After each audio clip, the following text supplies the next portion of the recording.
All women are different, but they are all women. This video is androcentric from a men's point of view and is presented as opinion, commentary, and debate. Expressing opinions is not violence. These are ideas to challenge, question, and argue in public, because classical liberalism relies on the First Amendment for its dialectic.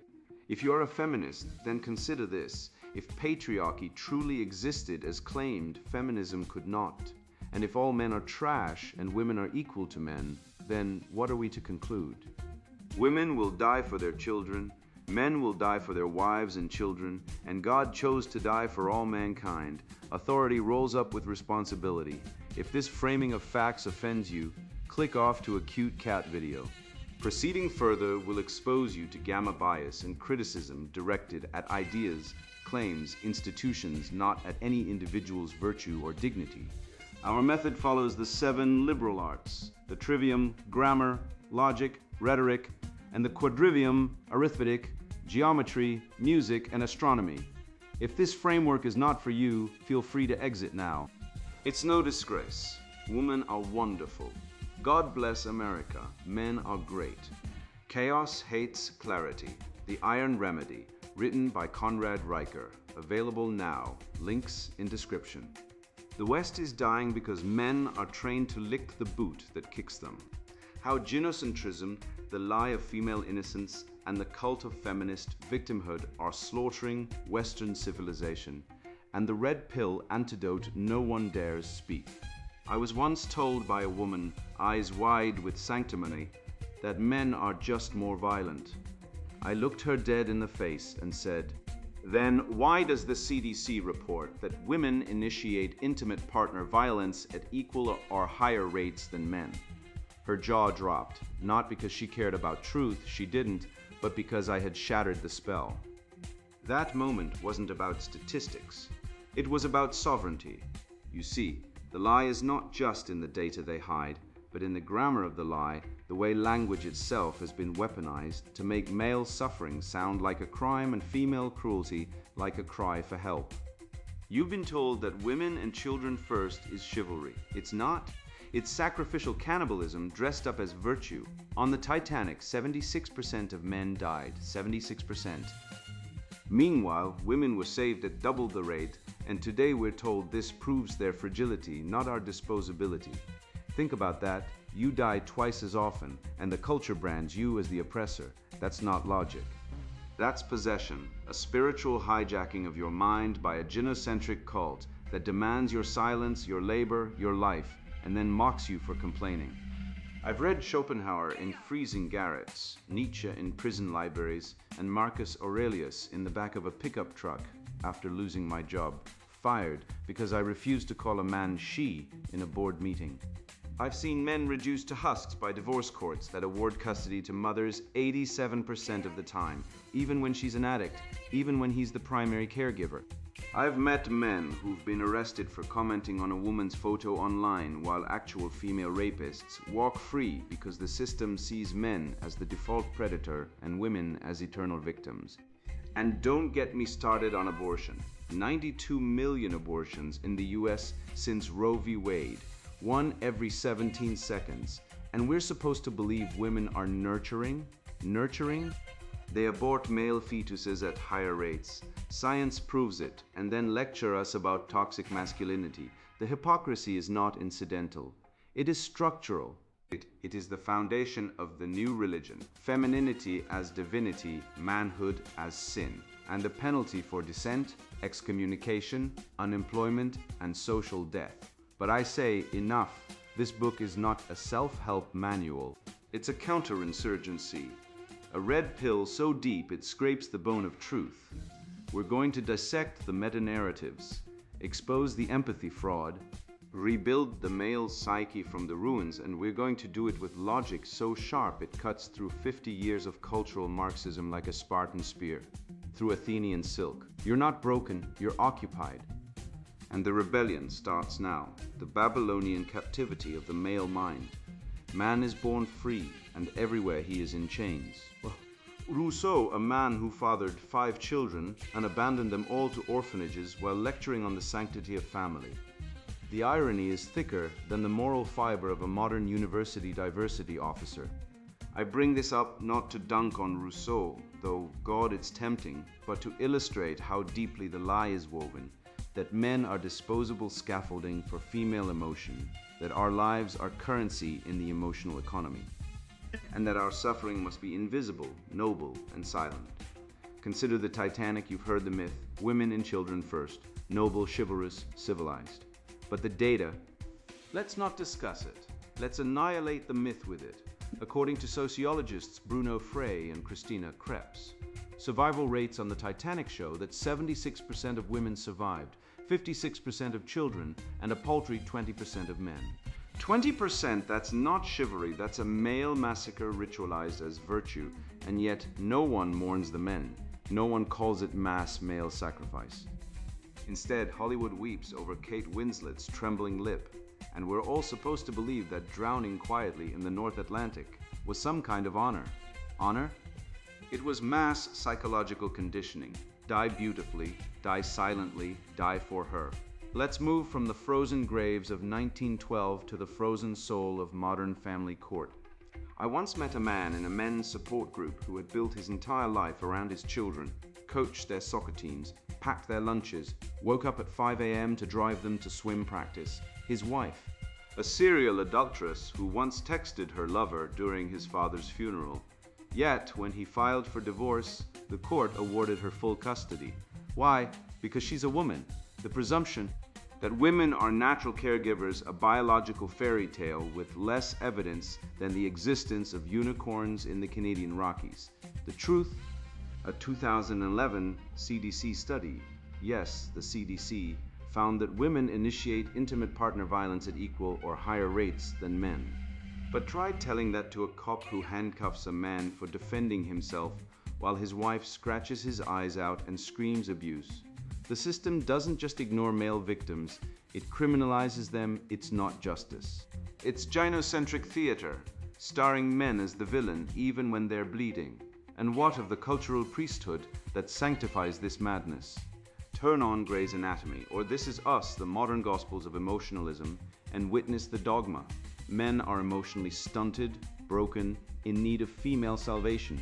Women, they're complex, deep, traumatized, therefore justified. Their chaos is poetic. His anger is pathological. Her cheating, a cry for help. His boundary, toxic masculinity. The double standard isn't just unfair, it's theological. It assumes women operate under a different moral code, a divine exemption from consequences. I call this gyno-narcissism, the belief deeply internalized by women and the culture that female flaws are not flaws at all, but expressions of depth, passion, authenticity. Meanwhile, men are expected to be stoic, reliable, silent, until they're not, at which point they're labeled unstable, dangerous, or problematic. It's a trap with no exit. Speak up, you're aggressive, stay quiet, you're emotionally unavailable. The only winning move is not to play, but the game was rigged before you were born. This is the Babylonian captivity of the male mind, a soft tyranny where emotion is currency, and women are the central bankers. They issue debt in the form of guilt, default on promises, and then accuse men of being bad with feelings. Emotional manipulation isn't seen as a flaw, it's feminine genius, passive aggression. She's sensitive, weaponized vulnerability. She's in pain. But when a man sheds a tear, he's weak. When he's angry, he's dangerous. The culture doesn't just reward female emotional dominance, it worships it. And men, we're conditioned to apologize for our existence, to shrink, to serve, to die quietly, like those men on the Titanic, freezing in the dark, holding on to the myth that their death meant something. The remedy, apatheia. Not apathy, don't confuse the two, you woke word salad munchers. Apatheia, the stoic ideal of emotional mastery. Not repression, not suppression, mastery. Like a knight polishing his armor, you train your soul to resist the corrosion of manipulation. How? I journal daily using the Trivium grammar. What exactly did she say? You never listen. Logic, is that true? Did I interrupt, or did she monologue for 45 minutes about her co-worker's nail polish? Rhetoric, is this an appeal to guilt? Is she framing me as the villain to avoid accountability? This isn't paranoia, it's diagnosis. You wouldn't let a dentist drill your teeth without anesthesia. Why let emotional vampires hollow out your soul without resistance? I'll leave you with this. The feminine imperative is not love. It is not partnership. It is a demand for unconditional surrender. It says, my feelings are law, my needs are infinite. Your worth is measured by how much you endure. And if you resist, you're toxic, you're problematic, you're part of the problem. But the real problem is the lie itself, the Babylonian illusion that men must sacrifice everything, including their dignity. For the altar of female fragility, break the spell. Master your mind, reclaim your soul. The iron remedy isn't soft. It's forged in fire, cooled in truth, and wielded without apology. Let me tell you something I learned the hard way after years of silence, rage, and wasted youth chasing women who wouldn't look at me twice. The lie isn't that I wasn't good enough. The lie is that they were ever worthy of the altar we built for them. I used to think it was my fault. Maybe I wasn't rich enough, tall enough, smooth enough. But then I saw the data, I read the studies, I scrolled through the forums where thousands of men whisper the same truth in the dark. We're not broken, they are. And the system? It's not broken either. It's working exactly as designed by feminists, bureaucrats, and beta-upgraded priests of emotional Marxism who've turned male aspiration into a crime against the goddess of feelings. That's when it hit me. This isn't about sex. It's about sovereignty. It's about whether a man is allowed to want, to strive, to exist without being pathologized for refusing to kneel. The lie of the end of history and the rebirth of male striving. 78% of men in South Korea are now classified as involuntarily celibate, officially branded as incels, not because they're hideous or violent, but because the top 20% of women monopolize 80% of sexual attention, leaving the rest of us to rot in the emotional landfill of hypergamy. You heard that right.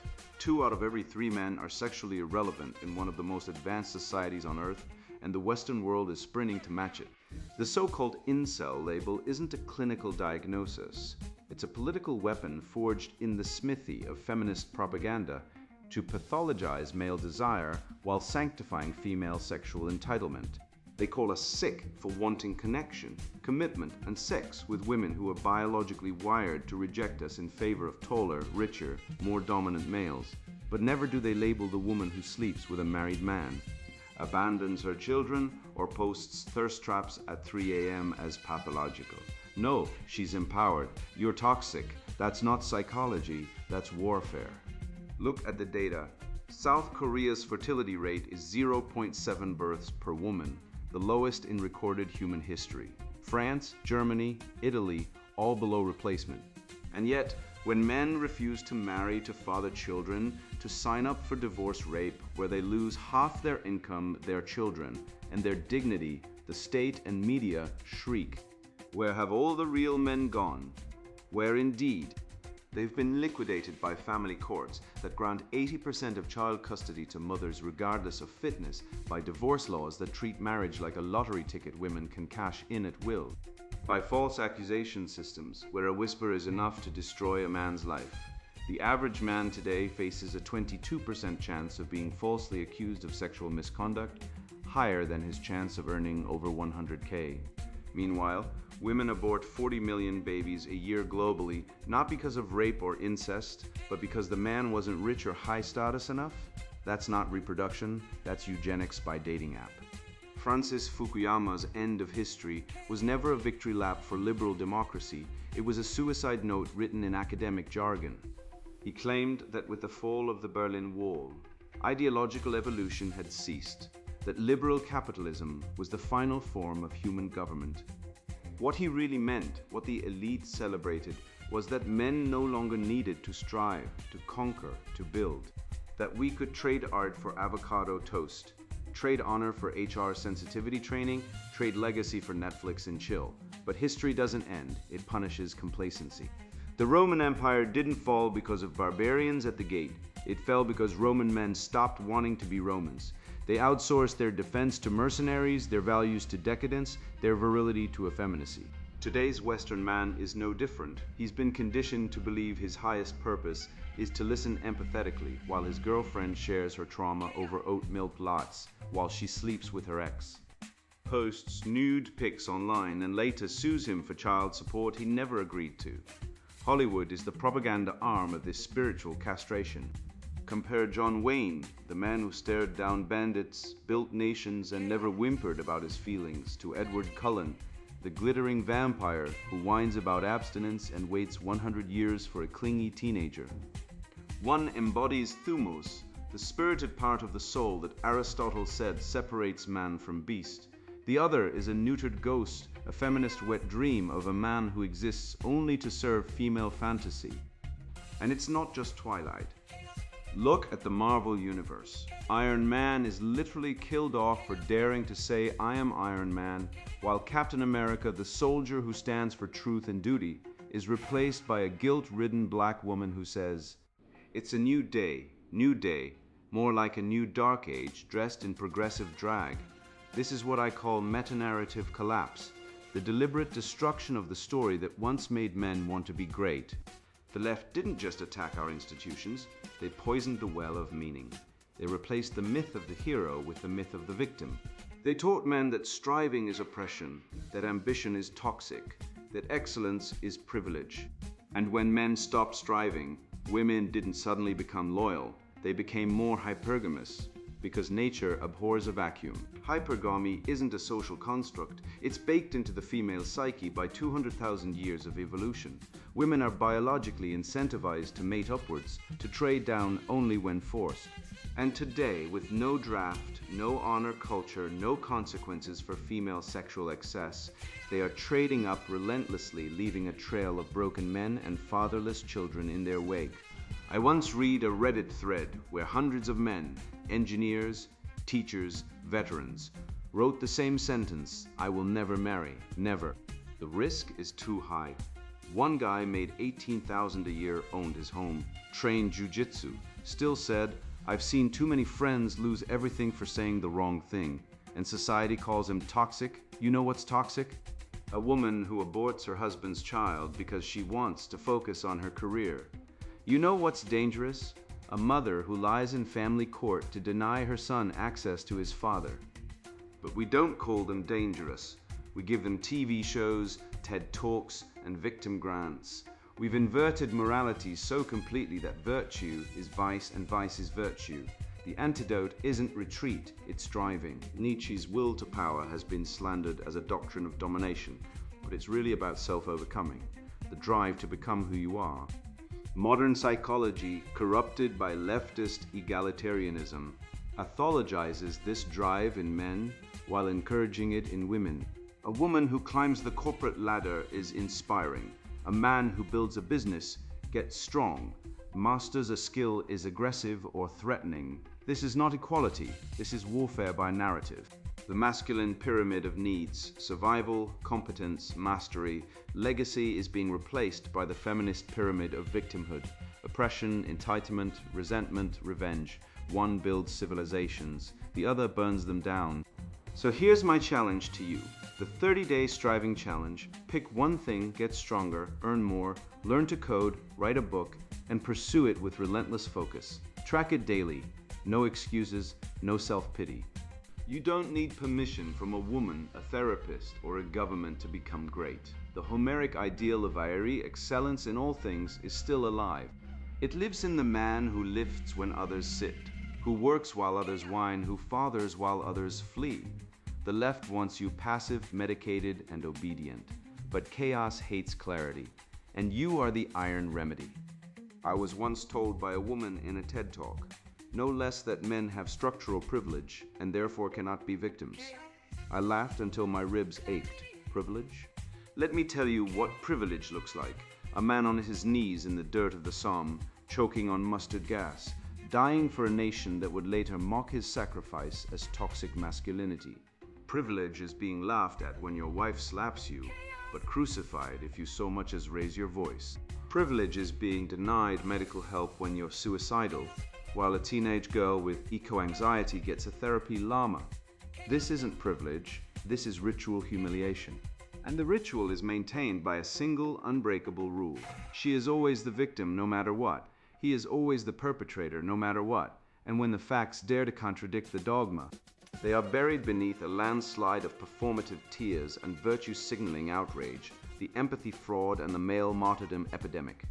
Have you ever noticed that when a man is accused of rape, the entire world demands his crucifixion? Yet when a woman is caught raping a man, the news cycle treats it like a punchline. Let's start with Brock Turner, the Stanford swimmer who, in 2018, was sentenced to 6 months in jail for sexually assaulting an unconscious woman behind a dumpster. The media erupted. Outrage flooded every platform. The New York Times editorialized. Protesters marched. Chanel Miller, the victim, became a national icon, and rightly so. Rape is a heinous crime. But here's the part they didn't tell you. In that same year, the CDC's National Intimate Partner and Sexual Violence Survey revealed that 1 in 7 men in the United States have been victims of severe physical violence by an intimate partner. 1 in 7. And when was the last time you saw a PSA about that? When did The Simpsons air a gag about a woman beating her husband and everyone roared with laughter? Ah yes, last Tuesday, because male suffering is comedy, female suffering is tragedy. That is the unspoken law of the modern moral universe. Now let's talk about Chanel Miller herself. She is a woman. She was victimized by a man. But here's the irony so thick you could build a fortress from it.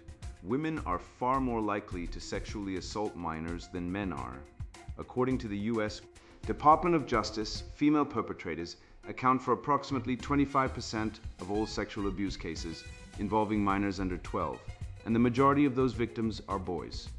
A teacher named Deborah LaFave pleaded guilty to raping a 14-year-old boy, got house arrest, and now lives free, even giving TEDx talks about mental health. Meanwhile, Brock Turner can't get a job at a gas station. The machine grinds the male sinner into dust and anoints the female predator with pity. This isn't justice. This is empathy inversion, a moral disease where society reflexively grants compassion to women regardless of guilt and withholds it from men regardless of innocence. It's not a bug, it's the operating system. Go back to World War I. Young men, 19, 20 years old, marched into machine gun fire across no man's land, torn apart by artillery, buried in mud, screaming for their mothers as gas choked their lungs. Why? For glory? For country? No, ultimately for women. The propaganda posters showed Britannia weeping, France in chains, the Virgin Mary with tears in her eyes. Men were told they were dying for her. But while the boys were rotting in trenches, many of those same women were dancing in Paris, having affairs with the enemy, betraying their husbands and sweethearts with the same abandon as if war were a Netflix show. And when the survivors came home, broken, shell-shocked, many found their wives had already moved on emotionally, financially, sexually. The blood debt was paid, the loyalty was not returned. The martyrdom was one-sided. This is not history, this is pattern. Then look at Game of Thrones. Sansa Stark survives abuse, and the entire culture anoints her a heroine, and she should be. But Theon Greyjoy, he suffers castration, psychological torture, degradation, betrayal, yet fans mock him, call him Reek, and dismiss his redemption. Why? Because his pain is male pain, his guilt. He betrayed the Starks. But so did Sansa. She married Ramsay Bolton, enabling his reign of terror. Yet we forgive her instantly because she was abused. Theon, though tortured beyond imagining, must suffer eternally because he once caused pain. The double standard is not subtle. It is screamed from the rooftops by every writer, critic, and fanboy who clutches their feminist pearls. Male suffering must be earned and atoned for. Female suffering grants instant sainthood. And what of the man falsely accused? Meet Darren Sharp. Falsely accused of rape by a woman with a history of mental illness and false allegations, his life was destroyed. Public shaming, lost job, social exile. The case was dropped, no evidence, no charges, but the damage was done. He later attempted suicide. The woman faced no consequences, no arrest, no trial, no social media backlash. Just silence, while men like Brock Turner are permanently branded, men like Darren are erased. And the system encourages this. Why? Because the narrative demands a male villain and a female victim. Truth is secondary. The ritual must proceed. You know the data. Men are 3 to 4 times more likely to die by suicide than women. We know they are less likely to seek help because from childhood they are told to man up, suck it up, be strong. Yet the same culture that mocks male vulnerability celebrates female fragility. A woman cries on TV and gets a talk show. A man breaks down and gets medication, or worse, pity. We have created a world where the strongest are shamed for needing strength, while the weakest are crowned queens of victimhood. And don't think this isn't by design. Feminism didn't just happen. It was engineered a cultural weapon to invert natural hierarchies, to dismantle male solidarity, to make men beg for scraps of approval from women who view them as disposable. So I say, form male truth circles, not therapy, not support groups. Truth circles. Gather 3 or 4 men once a week. No phones, no women, just men speaking using Socratic dialogue to dissect their pain, their betrayals, their illusions. Ask, why did I believe she loved me? Why did I work 80 hours a week for a family that abandoned me? Why did I stay silent when she lied? Use logic, use grammar, use rhetoric, attack the fallacies. Identify the non sequiturs in your own thinking. This is not self-help. This is self-liberation. This is how you break the spell, because the remedy is not empathy. The remedy is justice. Empathy without justice is sentimental corruption, like giving a murderer a hug and calling it healing. We do not need more feelings. We need truth. We need clarity. We need men to stop martyring themselves for women who would not spit on them if they were on fire.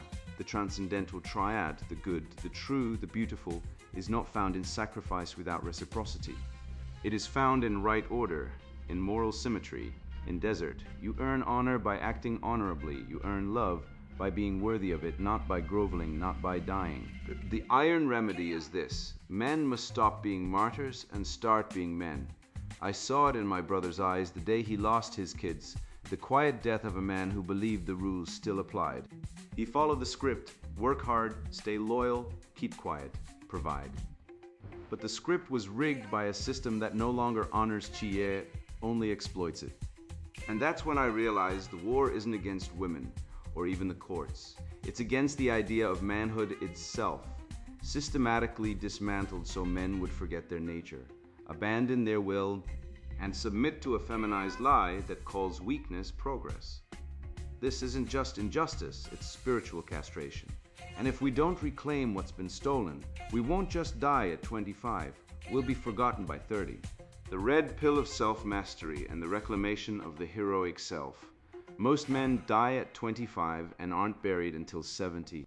That line from Man in the Arena wasn't just motivational fluff. It was a goddamn autopsy report on modern masculinity. I watched my brother, a brilliant software engineer, get chewed up and spat out by a divorce machine that awarded 78% of custody to his ex-wife after she accused him of emotional neglect for working 60-hour weeks to support the family. He didn't yell, didn't cheat, didn't hit her. He just dared to be a provider in a world that now pathologizes provision. The family court didn't care. The judge didn't care. The social worker who pathologized his stoicism as repressed trauma didn't care. They took his kids, his savings, and his spirit. He's now on antidepressants, sleeping on a friend's couch and afraid to date because the apps are rigged like a casino where men are the chips and women are the house. The Harvard Men's Health Watch confirmed it. Men in their 40s are now 3 times more likely to die by suicide than women, 3 times. And the media wants us to believe the crisis is toxic masculinity. No. The toxicity is in the lie itself. The lie that men are the problem when we are the victims of a female choice market engineered by feminist legal theory and Marxist family courts. I remember when Jordan Peterson walked onto the stage in Toronto, gaunt but unbroken, after being doxxed, deplatformed, and demonized by feminists for refusing to use preferred pronouns. He didn't back down.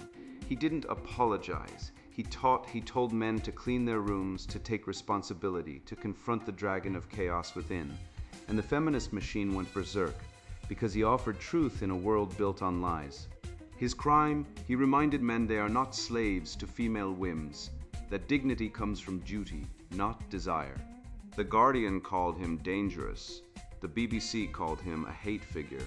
But 20 million young men watched his lectures, not because he was slick or sexy, but because he spoke like Socrates in a world of sophists, like a man who'd stared into the abyss and refused to blink. And the more they attacked him, the more men flocked to him. Why? Because every man knows deep in his marrow that responsibility is freedom. Feminism sells liberation as freedom from duty, but real freedom is freedom to be excellent, to build, to protect, to lead. Peterson didn't give men a self-help gimmick. He gave them a philosophy of suffering and meaning. The same one that built cathedrals, conquered continents, and launched rockets to the moon. And the left hates him because he proves their entire ideology is a house of cards built on envy, not justice. I started lifting weights at 35 after years of being called skinny and weak by women who then dated abusive thugs. A 2023 study from the Journal of Affective Disorders showed that men who lift weights 3 times a week have a 35% lower risk of clinical depression than those who don't. Not because iron magically cures sadness, but because struggle builds strength, and strength builds sovereignty. I used to flinch when a woman raised her voice. Now I don't. Not because I've become aggressive, but because I've become unshakable. The Agoge of Sparta didn't coddle boys. They threw them into the wild with a knife and a cloak and said, "Survive modern schools?" They medicate boys for fidgeting, for talking too loud, for being boys. ADHD diagnoses in boys have tripled since 2000, while girls' rates have barely budged, because the system pathologizes male energy to neuter it. We've replaced courage with compliance, discipline with drugging. But nature doesn't care about your sensitivity training. When the SHTF, no one will hand you a participation trophy. They'll look for the man who can carry the wounded, who can stand guard, who can lead. That's why Andrew Tate became the most hated and most followed man on the internet. The media called him toxic because he said women should be held accountable, because he flaunted success, because he won. But millions of young men call him Top G because he embodies what they've been starved of. Proof that male excellence is still possible. He didn't apologize for making money. He didn't grovel for forgiveness. He said, "I'm rich, I'm strong, I'm free, what are you doing?" And the establishment howled because his existence disproves their narrative that men are oppressors, not victims. Let's run the numbers. 80% of divorces are initiated by women. 90% of domestic violence restraining orders are filed by women. Yet studies from the CDC show that women initiate physical violence in 66% of relationships. Feminists scream believe all women, but the truth, false rape accusations land a man in prison 40,000 times a year in the US alone, according to the National Registry of Exonerations. And when a man speaks up, he's arrested. In the UK, a father was jailed for 14 days for commenting "women are hypergamous" on Facebook. 14 days in the 21st century for stating a biological fact. Meanwhile, abortion rates have soared to 1 in 4 pregnancies, and 73% of men report feeling excluded from the decision. That's not choice, that's power without accountability. And hypergamy, it's not a conspiracy theory. It's evolutionary biology. Women, on average, seek mates one level above their own status. That's why dating apps are slaughterhouses for average men. Algorithms boost the top 20% of men, the alphas, while burying the rest. I deleted Tinder after realizing it wasn't a dating app. It was a female auction platform where men competed to be chosen like cattle. So I stopped playing. I lifted. I read Marcus Aurelius. I built a business, and within a year, women approached me not because I chased them, but because I became valuable. That's the male sovereignty loop. Improve yourself, increase your value, attract better outcomes, reinvest in growth. It's compound interest for the soul. Every night I run a red pill audit. Did I grow today? Did I speak truth? Did I resist weakness?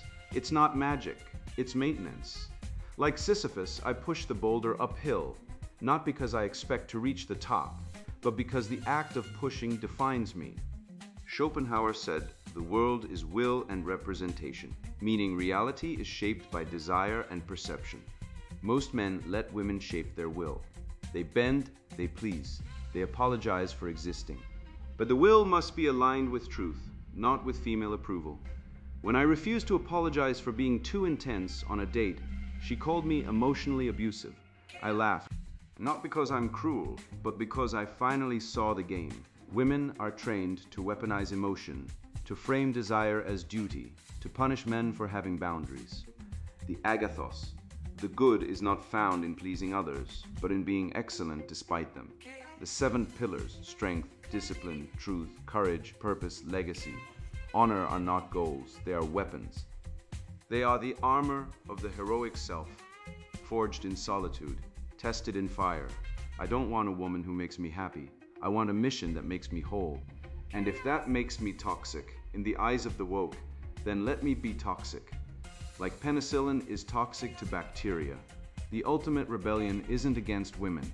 It's against the blue pill rot inside us, the belief that we need permission to be great.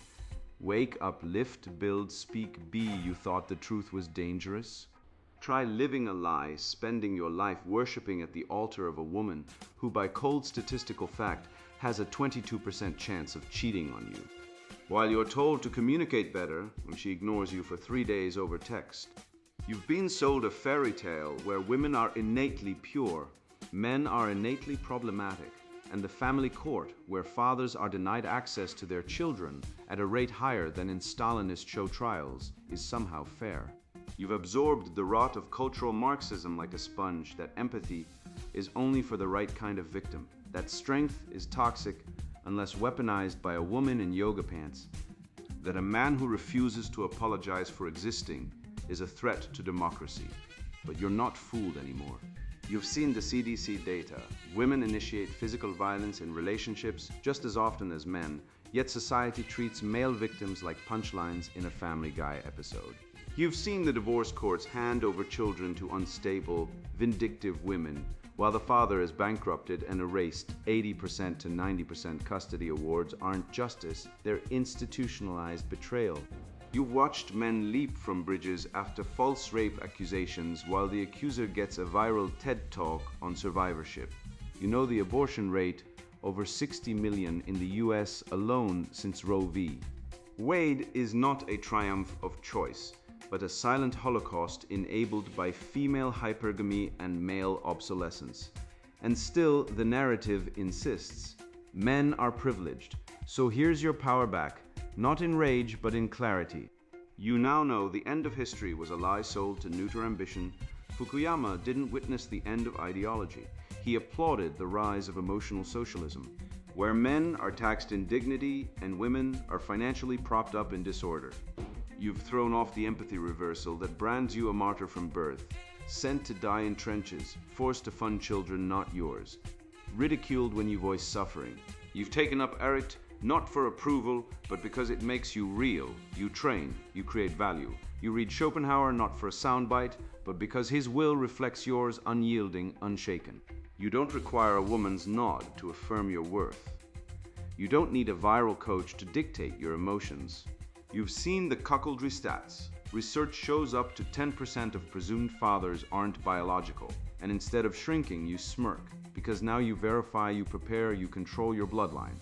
You've entered the male truth circle, not to complain, but to fight against deceit, against fragility, against the quiet oppression of idolizing female weakness. And when society demands you be gentler, you reply, I am forging a stronghold.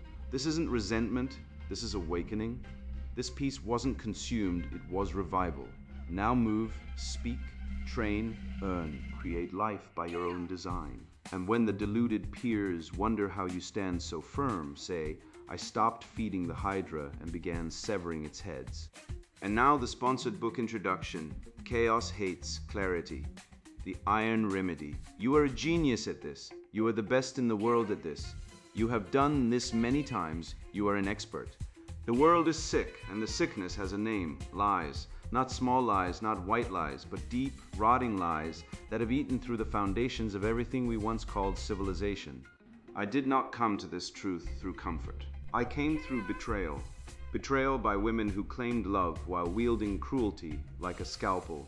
Betrayal by institutions that preached equality while enforcing gynocentric tyranny. Betrayal by a culture that rewards weakness and calls it virtue. I was a man who believed in fairness, in reason, in the promise of the West. Then I watched as that West burned, not from invasion, but from within, from the slow poisoning of truth by sentiment, by emotion, by the elevation of the feminine at the expense of the masculine. I saw men broken not by war but by divorce courts, by false accusations, by a system designed to strip them of dignity, property, and children. I saw men retreat, not because they were weak, but because they were sane. And I asked, what have we forgotten? Bismarck knew. He did not appeal to feelings, he did not beg for peace. He forged Germany in blood and iron because he understood that power is not granted, it is taken, held, and defended. He crushed parasites, the moral cowards, the ideological freeloaders, not with rage, but with logic so sharp it cut through illusion. This book recovers what Bismarck knew and what the modern world has erased, that civilization is not built by consensus, but by will, that truth is not democratic, that nature does not care about your feelings. I will show you how the trivium, grammar, logic, rhetoric is not a dead academic relic, but a weapon to dismantle propaganda, to expose the frauds, to see the world without the fog of feminist mysticism and leftist guilt manipulation. You will learn how language has been weaponized against you, how words like equality and compassion have been hijacked to justify the destruction of duty, honor, and courage. This book is not for everyone. If you are a woman who believes your emotions are truth, close this now. If you are a man who whines about toxic masculinity while sucking on the tit of state dependency, put it down. If you are an academic parasite feeding on grievance, a bureaucrat enforcing ideological compliance, or a feminist who thinks victimhood is power, then this book is poison to you and you should flee. It is written for men who have had enough, men who have been lied to, cheated, abandoned, and gaslit, men who want to think clearly again, men who want to reclaim their minds, their strength, their sovereignty. You will learn why female manipulation is not conspiracy theory, but evolutionary reality, documented, observable, and historically decisive. You will see how the myth of progress is a lie used to erase the past and erase men. You will understand how the collapse of the father has led directly to the collapse of the nation. I do not offer hope, I offer truth. And truth is not comforting, it is liberating. You will learn why hierarchy is natural, why mercy corrupts when extended to the unworthy, why honor is not sentiment but survival. You will see how the parasite class, feminists, tenured Marxists, bureaucratic eunuchs feed on national decay. You will master the art of contempt, not as hatred, but as the refusal to validate lies. You will confront the red pill of Schopenhauer, that life is suffering, and only strength gives meaning to it. This is not self-help, this is war fighting for the mind. If you are ready to stop being manipulated, to stop being afraid, to stop being weak, then you are ready for this book. It will not make you popular, it will make you right. And in a world drowning in delusion, being right is the most dangerous and necessary act a man can commit. Chaos hates clarity. The Iron Remedy, written by Conrad Riker. Buy now, links in description.